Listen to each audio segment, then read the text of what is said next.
to the Business Legends Podcast, where we interview business leaders and entrepreneurs so that you can learn from their mistakes, become inspired, and meet the people that make change happen. I'm the host of the show, Reese Allen, along with my co-host, who's finally joining me. It's been a couple weeks, but Christian, say hello to the fine folk. It has. Yeah, Nice to see everybody. I missed you all. Been too long. Today we are joined by our good friend. You can call him whatever you want, but we refer to him as Allan Kemp. Allan Kemp, the serial entrepreneur, the host with the most, the guy that has been through it all and back. And, I think the only right way that we can start the show is by asking you something just mind-bogglingly important. Like something, this might be the most important question that you ever get asked in your entire life. Are you ready for this? Let's get it. Yeah. How do you feel about bottomless mimosas?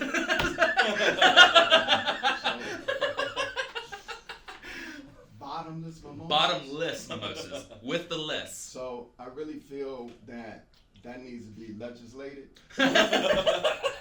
So really, we just had the primaries yesterday. That was not on the ballot. It wasn't on the ballot. But I think that's something we really need to fight for moving forward. Right next to the never-ending bowls of pasta. And the bread. The breadsticks. And the breadsticks. Yeah. Gotta have the bread. Yep. Olive Garden. You guys Oh my God. Who has the best bread, right? Oh, that's a tough question.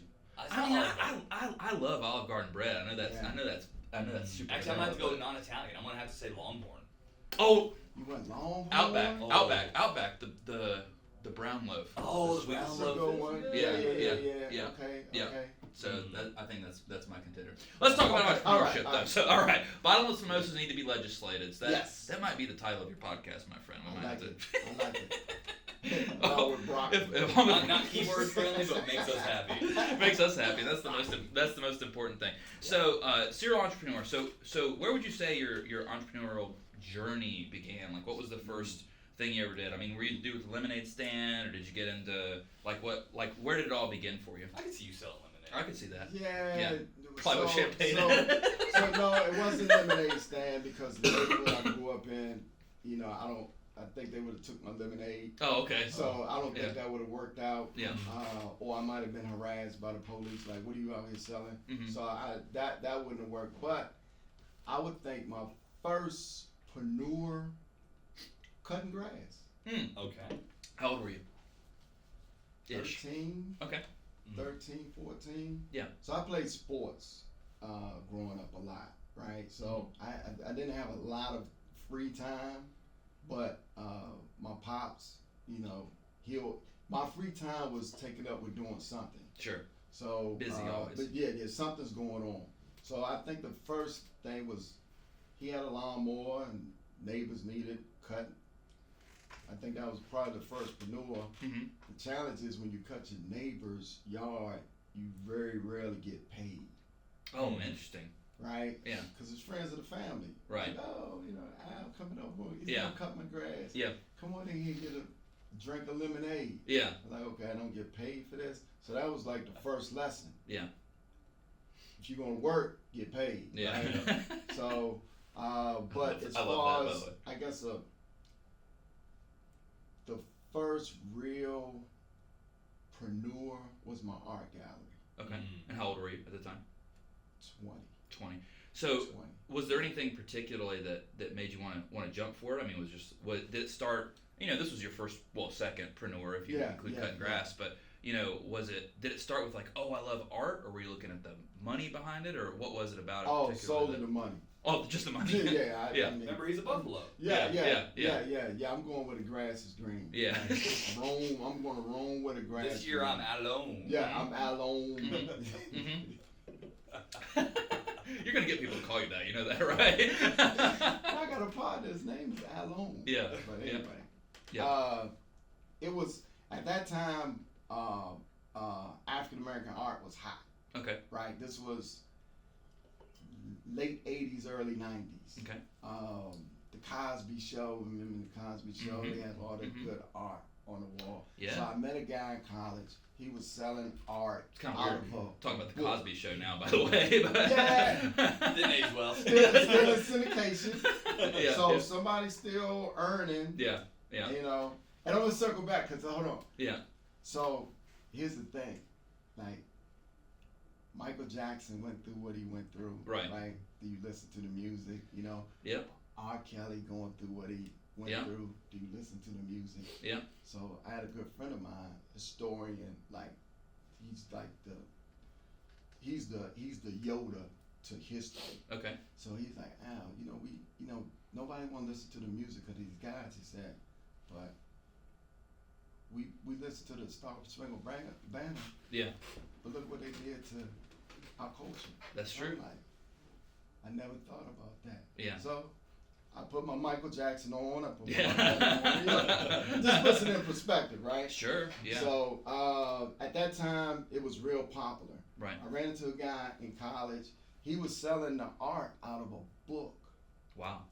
Just had like a big book, and then you go through the book. It's like pictures or something of it, or pictures. Okay. Pictures. Gotcha, So like if you like this painting, here's a picture of it. You order it, right? And you get it in 2 weeks, 3 weeks, or whatever, right? At that time, I was working at a bar next door to it was a bar nightclub, and the guy that owned the nightclub, he owned the shopping center. So I said, well, look, you got this empty space in the corner. Let me use it. He's like, well, what do you want to do? I want to open up an art gallery. So he's like, okay, as long as you here when it's time, the bartend, bartend and run the club and different things like that. Because at that time I'm 20 going into 21, so I'm not behind the bar just yet. Yeah. But I was one of the only ones he would allow work the door, because he knew I'm not gonna steal from you. Yeah.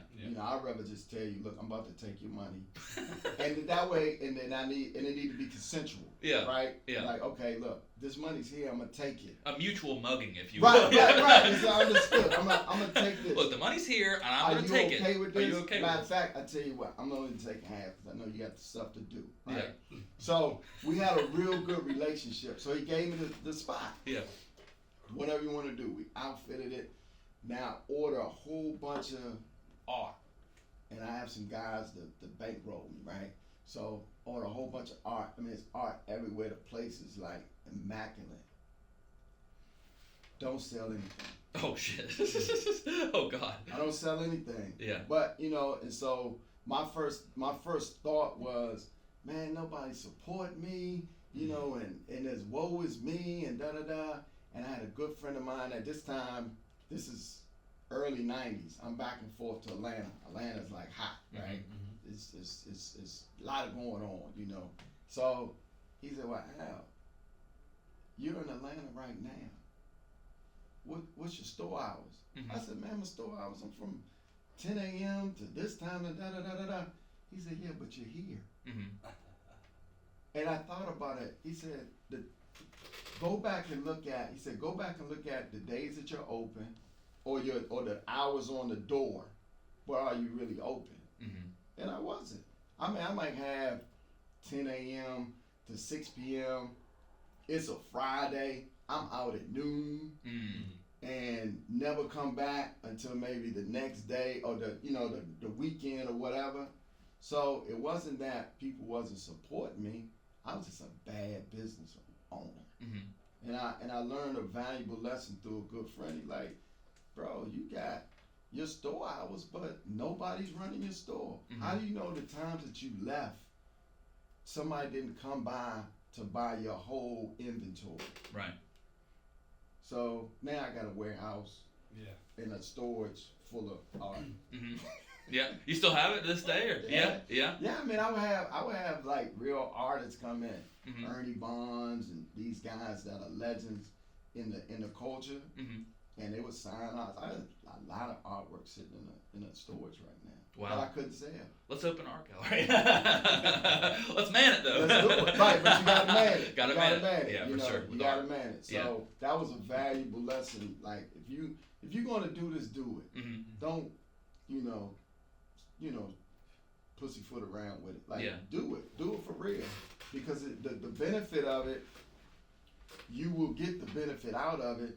But if you don't, you're gonna receive a storage full of artwork. Yeah. A warehouse full of artwork. That you couldn't sell. Yeah. Because you're just a bad bit. I was just a bad store owner. Yeah, I thought he was about to hit you with, why are you in Atlanta right now playing around when you could literally be building relationships in Atlanta with people who who could afford your art. Yeah, that's true too. And it wasn't even. I was there partying. Yeah. This is the early '90s. Yeah. Freak Nick. I don't know if you guys are familiar with Freak Nick. Yeah. But I remember my first wife at Freak Nick. Oh wow. So you know. You had a blast on there. That's a whole nother. That's another podcast. That's a relationship. Broccoli. That's a relationship podcast. Different time. I love that. Yeah. I love that we're saying broccoli and nobody's gonna know what that is. Yeah. By the way, we're not gonna one tell. person will know. One person, just one. Yeah, just one. That's right. So okay, so art gallery. So what comes next? So this is. So do you consider the art gallery? Obviously, the storage business. Right. Self-storage. You are your own best customer, right. based on your ineptitude at Right. art. Exactly. My business failures, I became a self-storage unit. One customer, myself. Right. Okay, so the first thing that I'll say is, oftentimes everybody looks back and they want to tell you about all the good stuff. It's like, oh, I did this successfully, I did that successfully. But they don't want to talk about, the art gallery, the things that, as by your own admission, you weren't particularly good at doing. Terrible. So, do you feel like you carry those? I don't want to say like the negativity of like, oh, I'm a failure, like anything like that. But the lessons learned. The lessons learned. Like, do you carry that through even now to what you do currently? No, it's hilarious. Yeah. I mean, I think back at some of the things that I've done as late as yesterday. Yeah. It's funny. It's Yeah. like, that was just like the dumbest thing to do, right? But here's the reality of it. When you're first generation. Sorry, I don't know. I knew you were dragging this up. No, here's the reality. Oh, I wasn't ready for When that. you're first generation entrepreneur, you don't have no beacon Right there with you.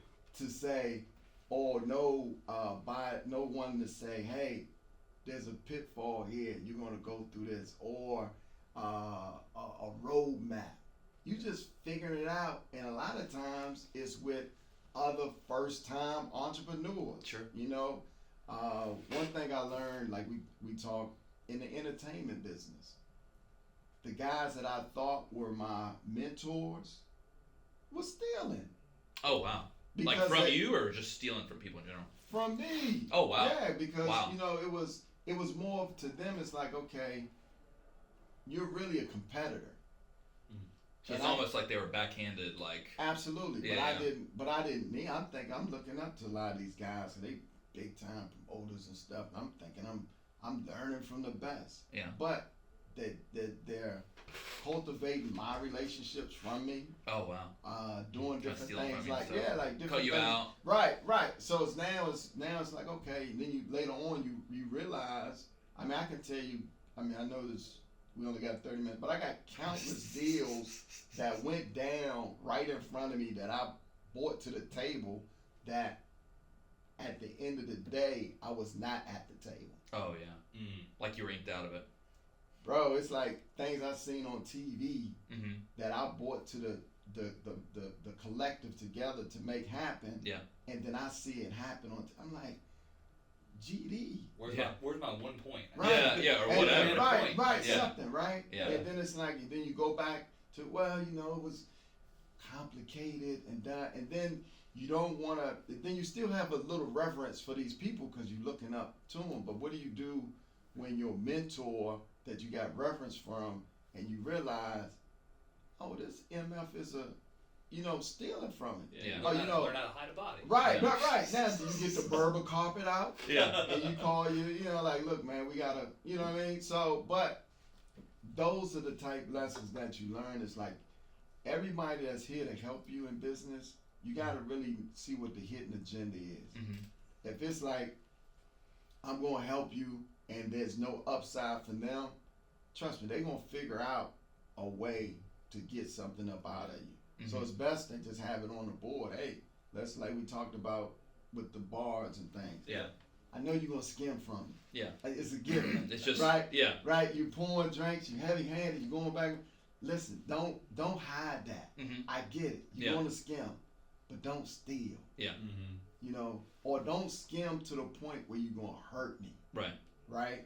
So, cause we all been in those situations. It's like, wow, bro, like, come on, like, how much liquor you gonna go through before the register rings? That kind of deal. It's obvious in bars, but I mean, it's actually in every business. It's in every business, yes. Somebody goofing off on prime hours, like that's technically stealing your employees stealing from you. They don't see it that way, of course.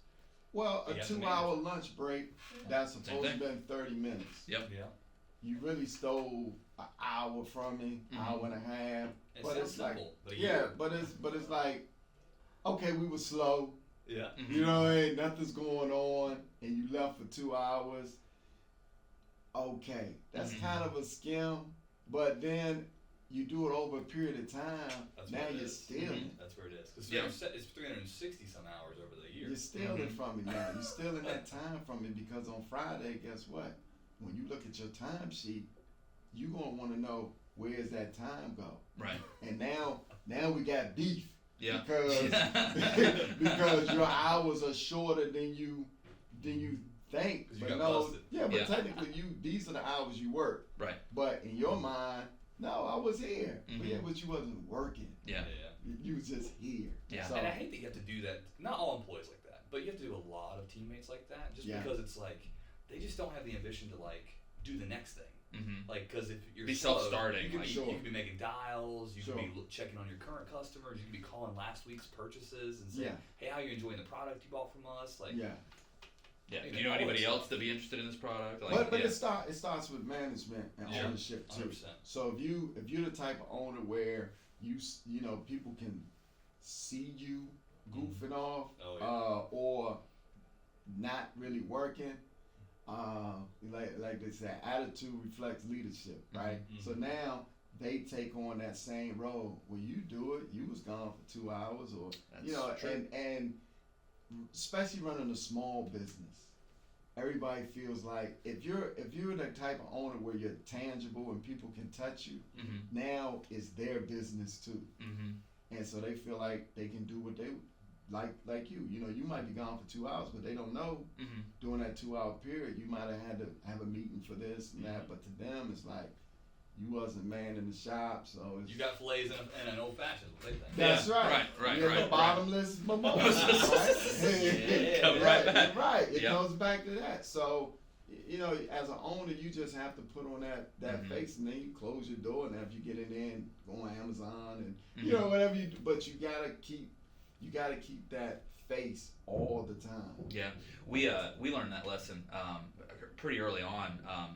Just share a fast story with you. We had an employee. It's been years and years ago, but Christian and I we had a lot going on, a lot of different campaigning going on and stuff like that. And Christian and I went to a networking event, and we were gone all day. And our employees getting overwhelmed. They got a lot of stuff to do and everything like that.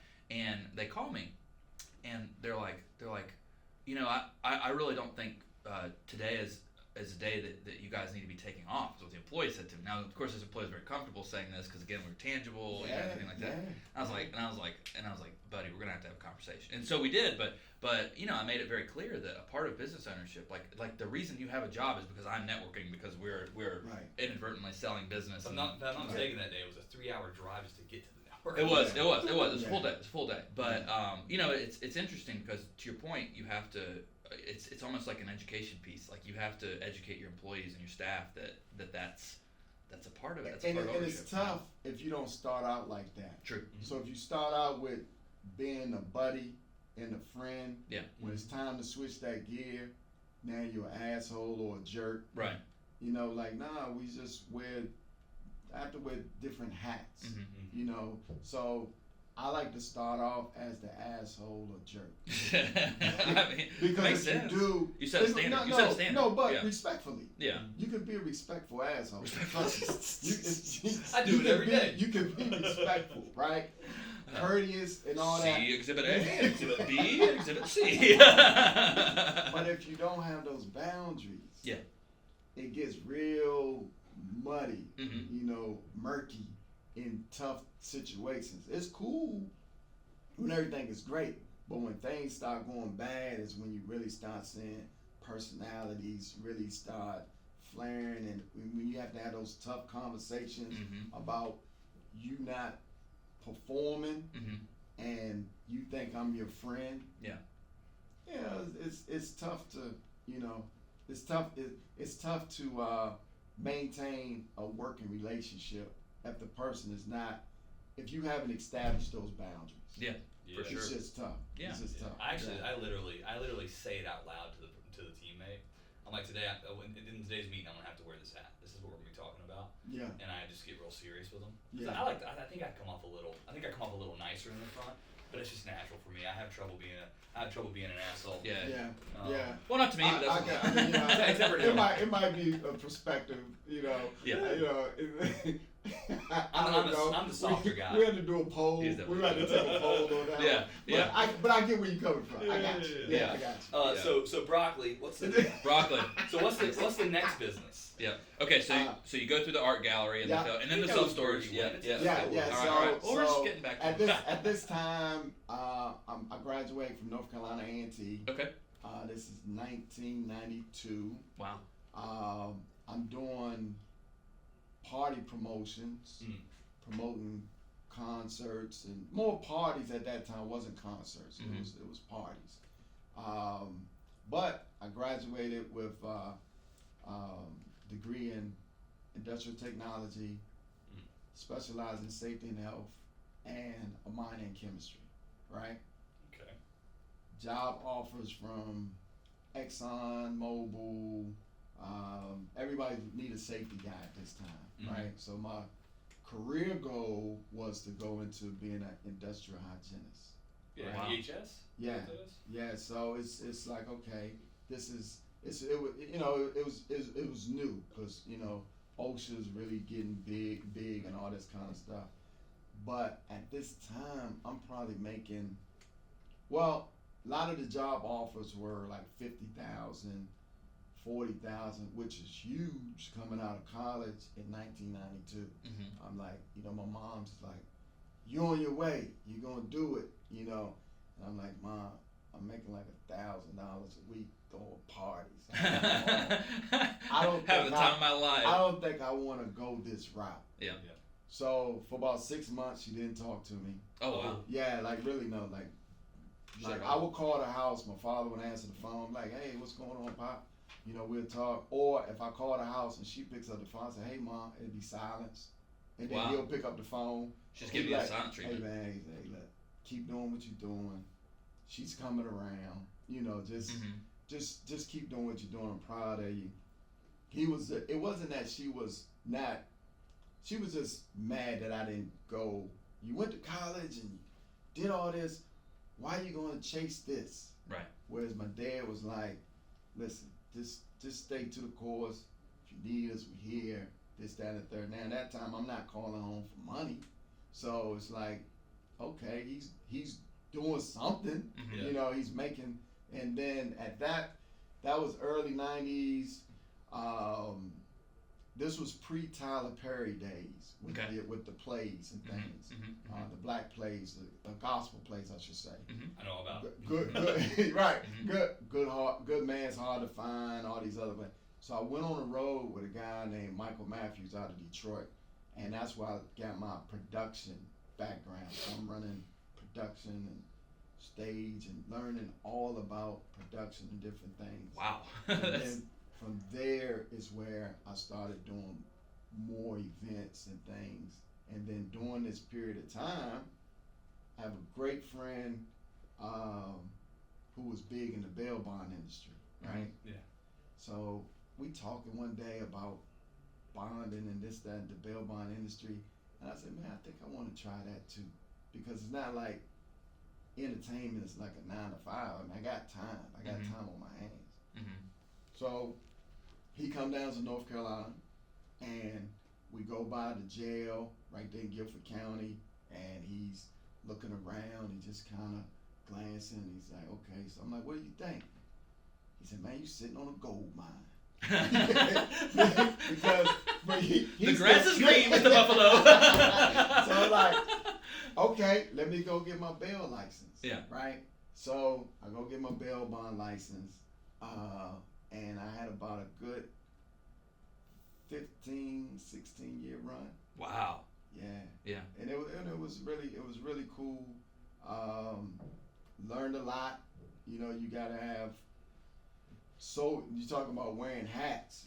You know, I really think that experience being in the bail industry really helped me in business today. Sure. Dealing with people from all walks of life. You know, I bailed out people that you see on TV. Wow. To people you see on TV. Yeah. Different kinds of TV is what you said. Right. Here's kind of a weird question. Just given that industry, were you I don't know a nice way of asking this, but were you ever concerned like for your safety given that career? Like, you know, was it just that the money was so good or something like that you couldn't turn it down, or what was it about that industry particularly? Yeah, the money was great. It's like a lot of things. Once you in it, you in it. Sure. You have more people telling you how unsafe it is that are not in it from their perspective, because they listen and they watch TV and they hear all these stories. That's all you see is the crazy stuff. Right, you only see. So anytime you have a bail bondsman, every time you talk to him, he got into an altercation. Right. Right, like every time he goes out, it's a fight, gunfight, or whatever. Right. Bro, you the problem. Yeah. You should, every time you go surrender somebody, it shouldn't end in a gunfight. Yeah. It's you. Yeah. Right? It's something you're doing, or you're just lying, but it's something you're doing that you need to work on to where you don't have these escalated situations. Yeah. So just so I understand bondsmen, I always thought bondsmen were like the financial side, and then bounty hunters were the grab side. So you can do both.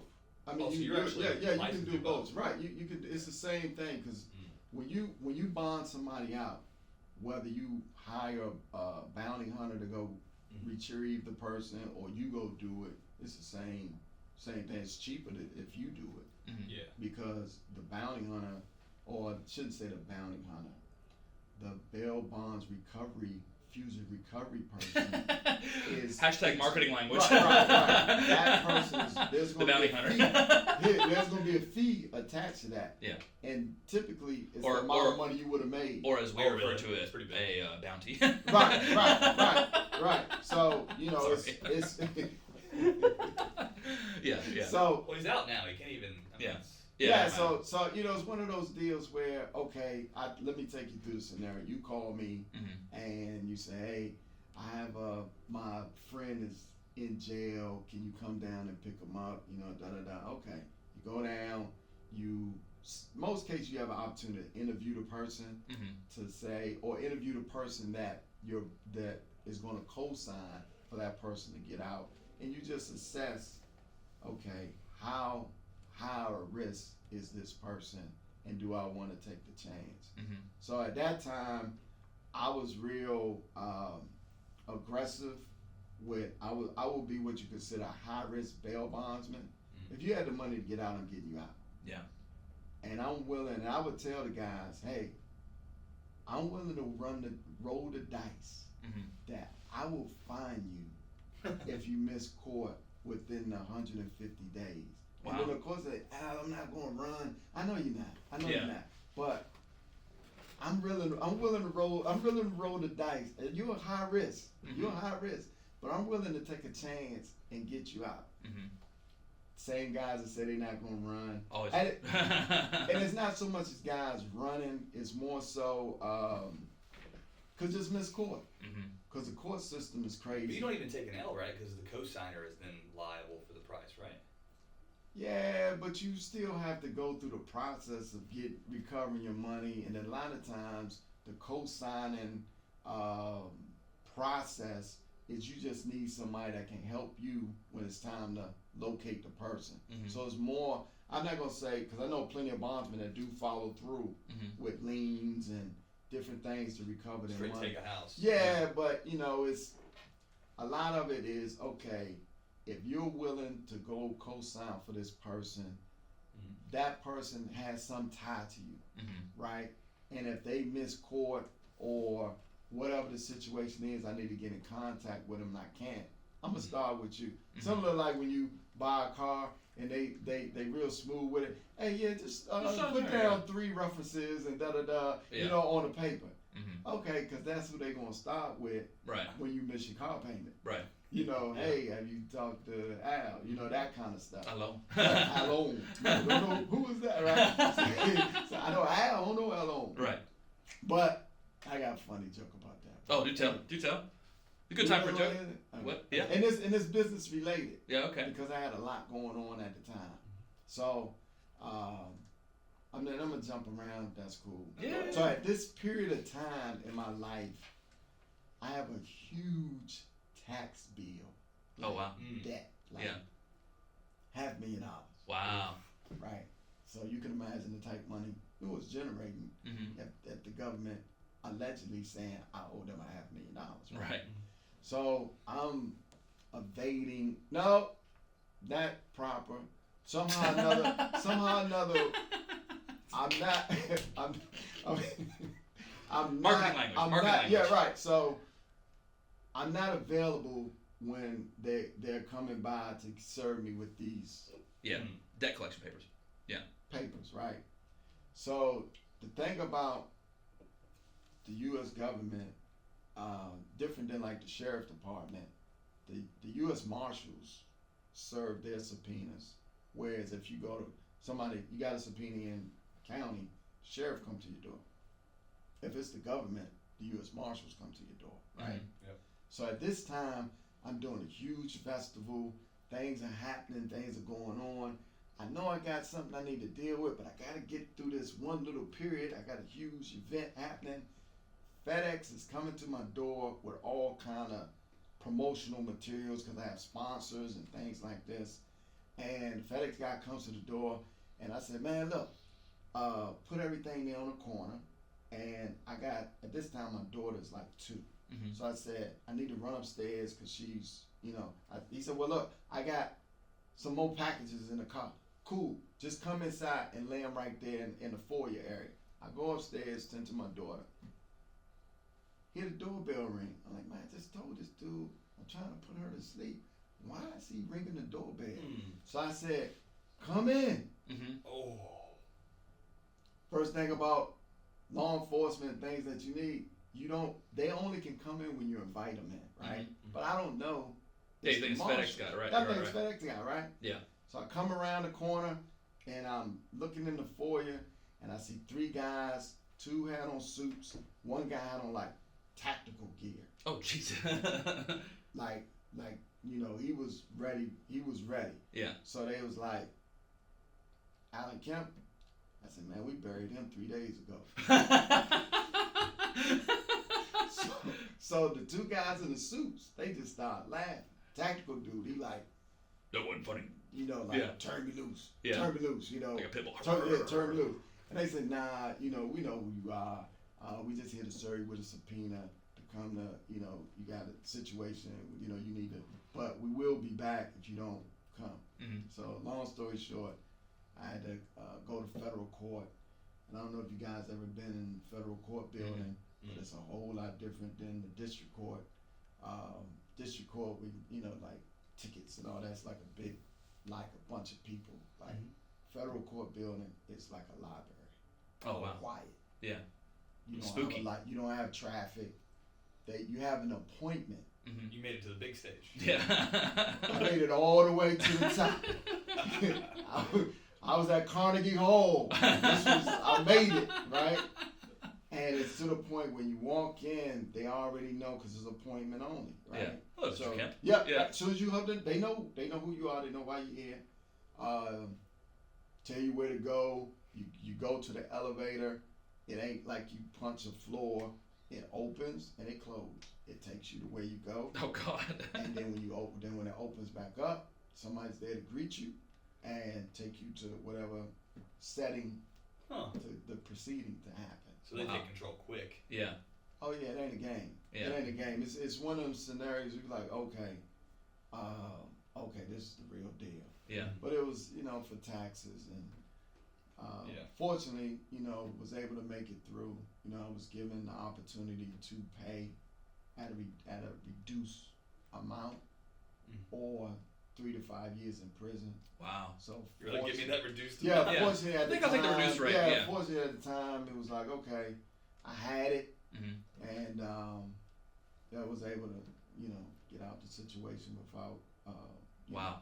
Before you got into the situation. Yeah. Like seriously, right? So, but that's part of business, At that time, That's a good way to. That's a good perspective. I wasn't paying payroll tax.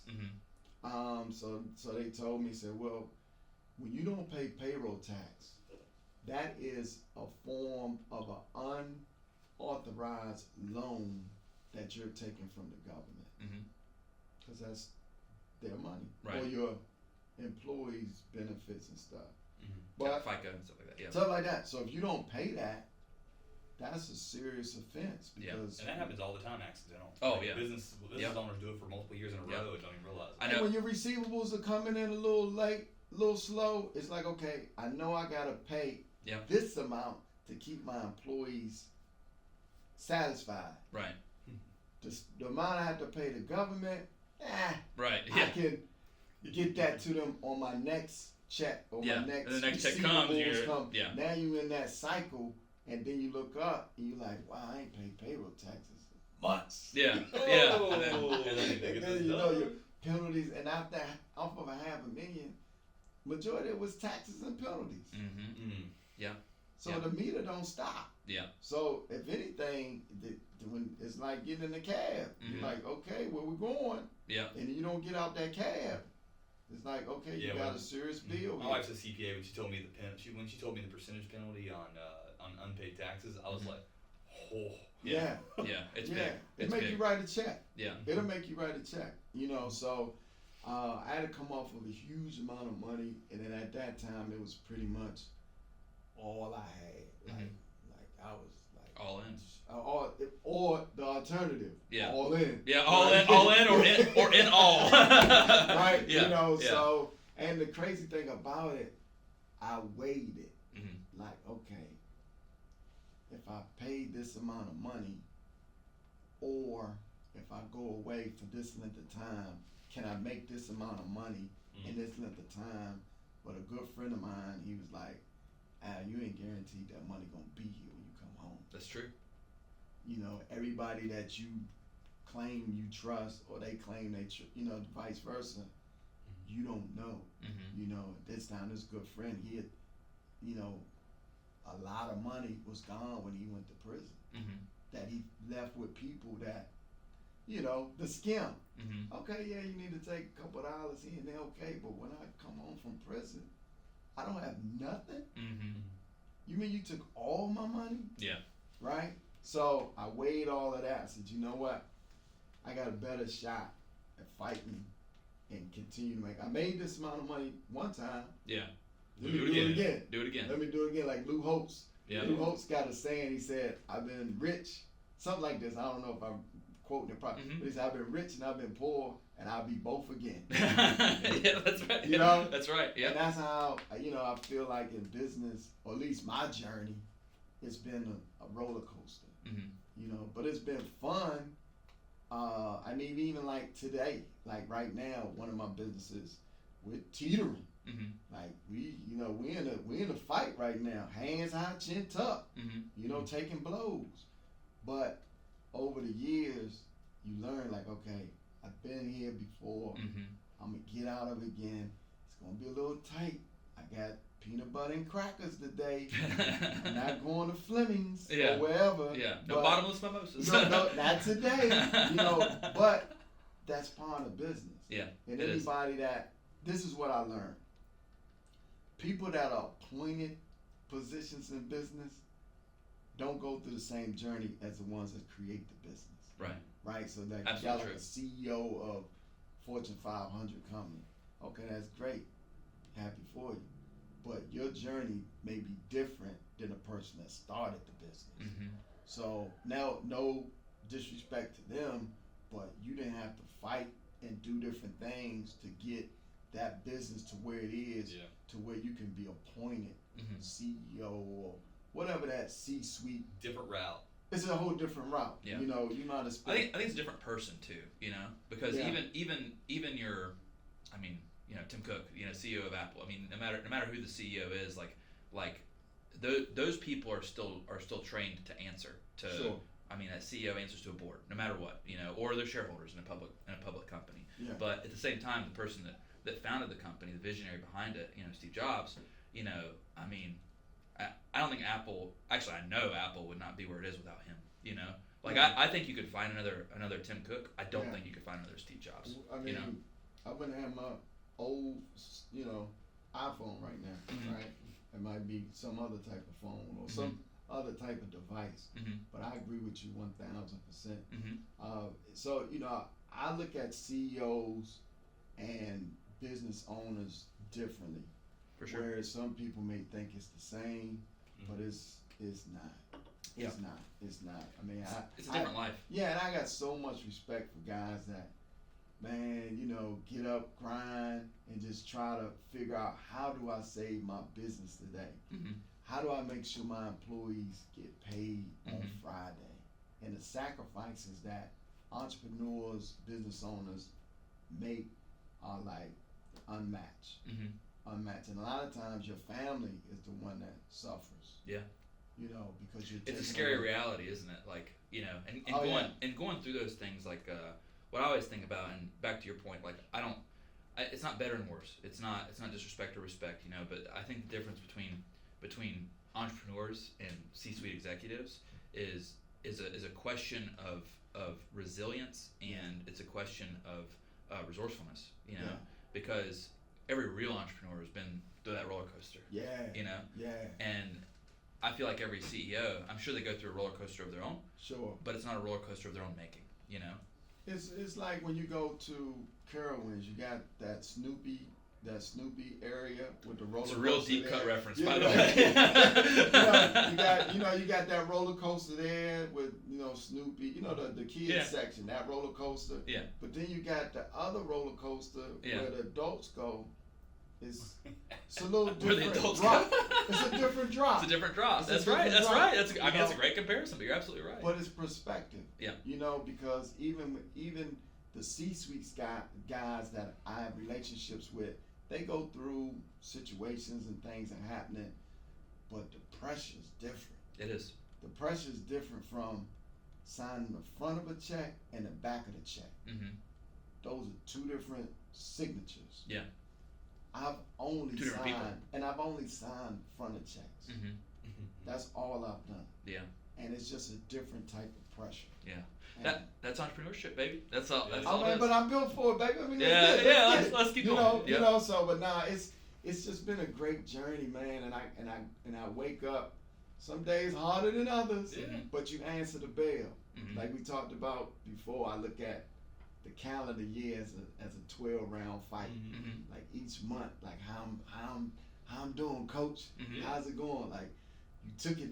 You got to come back hard next round because you took a beating. Took a beating in February. Took a beating. So speaking of this month, what businesses do you currently run? Like what business are you currently part of?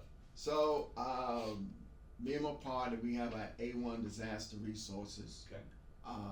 Which you guys familiar with like ServPro and COT and those companies. So we do the same thing like restoration, mitigation, things of that nature all across the country. Floods, fires, things of that nature. Big insurance payouts. Yeah, you know, and it's tough, man, because right now with like insurance companies are slow paying. We don't do anything with the federal government like FEMA or anything like that. Mainly because of the way that they pay. Yeah. It's like 180 days or something. Wait. They want their taxes immediately? That's the rule. We need to hire some U.S. Marshals to go to their door. That's the game. Yeah. Like, you pay us, but we're going to be slow to pay you. Yeah. Right? Yeah. Now, I know some people that had success with some of those government contracts. We just never went that route. We've been more on the independent insurance contractor route where you know, you pretty much can get your money within a length of time to keep things going. 30, 45 days. That'd be nice. Yeah, 90 sometimes. Yeah. That, you know, but it's more so on that 90. even longer in some cases. So like right now we're real strategic on what jobs we take because if you get a company that say, okay, I'm gonna pay you net 7 or net 14, right? That sounds great. Like, you mean to tell me I get my first check in 7 days or 14 days? Sign me up. Here's the challenge. After the job's done, right? Yeah. Yeah, in mitigation. After the job's done. Let's just say the job might be 10 days. What's the incentive to pay you? You know, so it's like you done signed. Oh yeah, net 14, bro. We did it. High five. Job over in 10 days. Now you chasing your money. So now what we look at, okay, how long? What's the length of time of the job? And those are things you have to assess.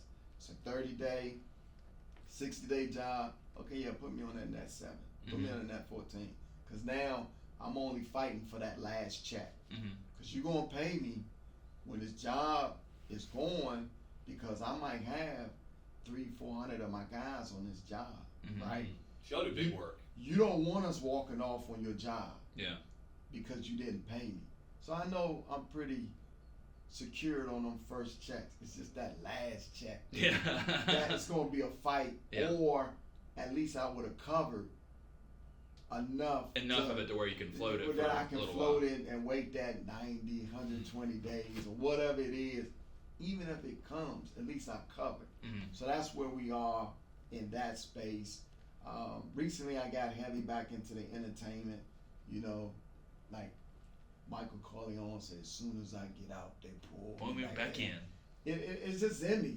It's just in my blood, right? So along this period of time when I kind of left the entertainment industry, I would still get calls from promoters. Hey Al, can you help me get such and such? I want to do a concert. Sure, no problem. Let me make a call. Hey, can you help me get this person or that person?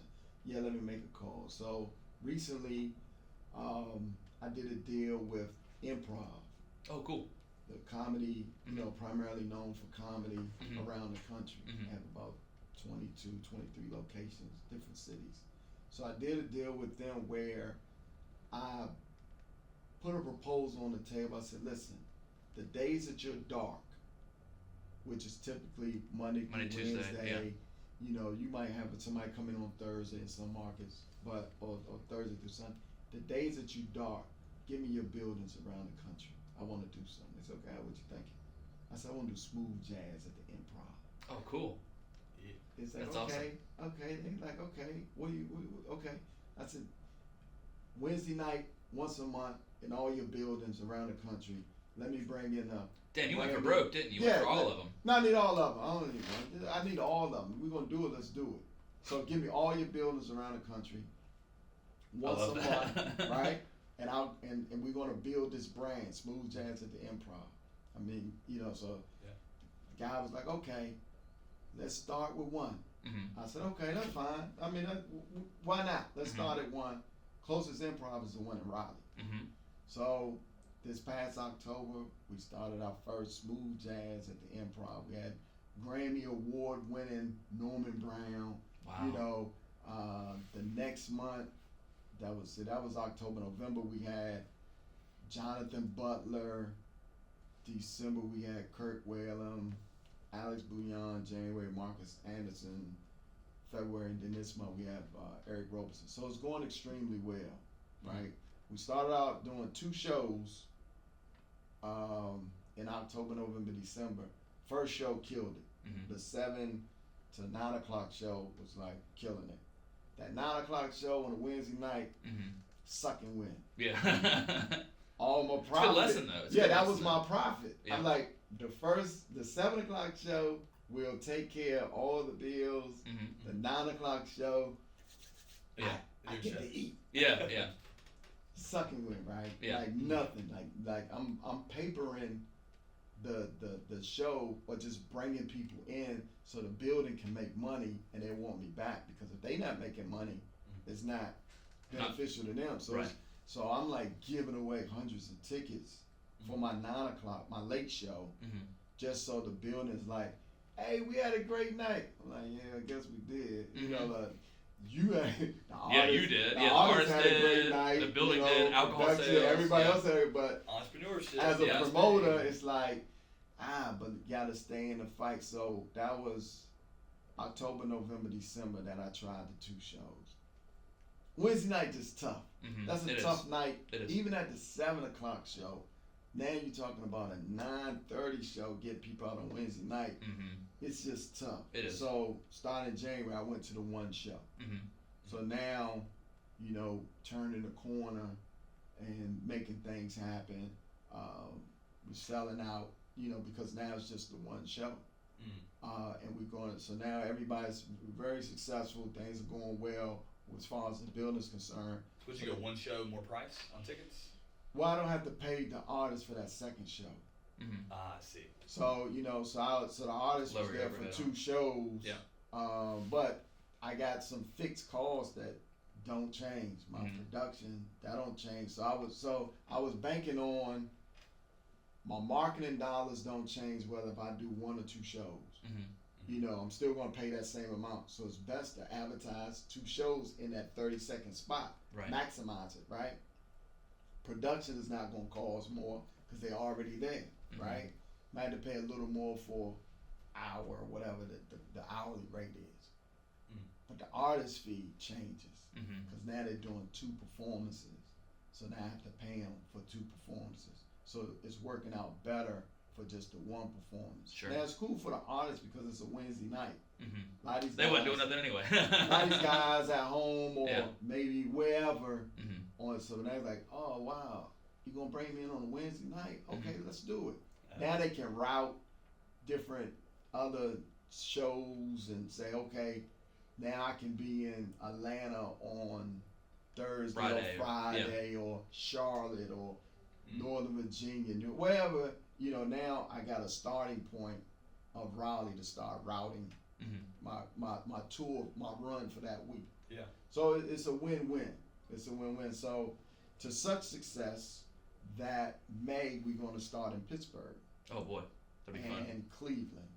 So that'll be a Wednesday, Thursday. Mm-hmm. So Wednesday Pittsburgh, Thursday Cleveland, because they don't. It's like from here to There's the Raleigh. dark days, yeah. Yeah, from here to Raleigh Mm-hmm. is the distance, right? So that, and then later we're looking at Orlando, Tampa, Chicago, Milwaukee for 2024, and then some of the other buildings. If we keep going, get success. Carnegie Hall's L.A. Carnegie Hall's the improv in LA. Unfortunately, that improv does not have dark days though, so it's on and it's every a day. tough market. It is. I mean, Because you have so much entertainment stuff there. and you got the beach. Yeah. Like, how do you? It's just a tough market. So just get into 21 of them, man. I think you'd be Yeah. alright with So that. and like DC, Yeah. like DC, I'm staying out of because they have Blues Alley, Mm-hmm. which is a staple, institutional jazz club. So it's like I'm not going to that market. Right. So now it's because I'm competing with the Godfather of jazz, right? Yeah. There's so many other markets that we can go in and bring and fill a void, as opposed to people just having so many choices that they don't do nothing. So I'd much rather go into a market where it's nothing there and start bringing that. It takes a while to build that culture or build that audience, but once you get it built, it's and you do right by the people, it's sustainable. Versus going into a market where, like even here, you got Middle C. Middle C, yep. So I wouldn't, if there was an improv here, I wouldn't do it here. Middle C's crushing it too. I was there I love 3 weeks ago. I love it. I've been probably 6 times. So now I'm starting to see who I bring on Wednesday. They're starting to show up on Saturday. Yeah, in Middle C, which is cool. I never met the people over there. I just go and have a good time. But the artist I have in April, Rick Braun, on that Wednesday, he's at Middle C that Friday. That Friday, yeah. Okay. Yeah. But Well, it's that's a cool. specialty, It's too. cool. Yeah, it works for everyone. Mm-hmm. It works for everyone. So Yeah. But that's what I'm excited about. Well, I'm excited about a lot, but that's what I'm doing. That's what I'm excited about. The big deal with that is May in Raleigh will be the first show that we film. Oh boy. So that's good promo material. We're going to get that in the can. We have some platforms that really want our content. Mm-hmm. They want to do, jazz content on their platform. So we'll start leasing. That's perfect. Leasing that content. It's one of those collaboration things. Just yeah, man. And the thing about jazz, it's universal. Mm-hmm. It's Everybody likes it. Worldwide. Yeah. So the ultimate goal is to have a subscription, $5 a month, where you can come in and see the show from anywhere in the world. Mm-hmm. And I know people like, man, $5 ain't nothing. Yeah, you multiply that by 100,000. Mm-hmm. Now you got something. Yeah. Now you got something. Now I have the ability to say, hey, artist A, this is what we're going to do. Out of this $5, it's going to be a revenue share for you. Mm-hmm. And so now what happens is they're going to help promote it, because they, as opposed to me just being a hog and just hoarding out all of the revenue. Now I'm sharing with the artists. Yeah. Let's say people who say $5 is nothing. You need to look at Netflix, easy example. Yeah. Then also look at Elevation, local example. Mm-hmm. They were huge already, but then they took online and they just started bringing it. Talking about Elevation Church. Yeah. I was just I attend Elevation all the time to Uptown. Yeah, so you know about the online. I love it, man. I love it. I like the. Like during COVID or the pandemic, I can't say during COVID because technically we're still in COVID. Yeah. But during the pandemic, that was huge, where the churches that had the ability to bring you in virtually, I think did well. Then some of the other ones that didn't have that capability, just started to flounder. Fell off by the way. They probably tripled via just online presence as well. Yeah, probably 10x. You can be anywhere in the world. Yeah. You can be anywhere in the world and tune in to whatever church or whatever you want to go to. But I love Elevation. I have a great time. The message is great. People great. So yeah. Well, Allan, broccoli. I believe we're out of time, and I'm getting hungry, so we need to go get some lunch, man. But man, it's been a great show. We always like to sign off with a fun question, or try to ask something funny. And I think I covered it at the beginning with bottomless mimosas. But here's my question for you. Here's my question for you. All right. So if it's not bottomless mimosas, on a Sunday, what's the right drink? And why? Very important. So, the short answer is water. Okay. Okay. Right? Yeah. With vodka. Yeah. So my wife, she loves Bloody Marys. Oh, dude, that's the best. Yeah. That's the best. Yeah, she loves Bloody Marys, and I like to see her happy, so. So that's all I'm going to say Bloody Mary. Bloody Mary. So, I'm going to say Bloody Mary. So after the show, we're going to pass some legislation for some bottomless Bloody Marys. There you go. I love it. All right, man. Yeah. Let's do lunch, man. Thank you so much for the show. Now, awesome. Thank you, guys. Yeah. Thank you. Hopefully they got that pumpkin ravioli, man.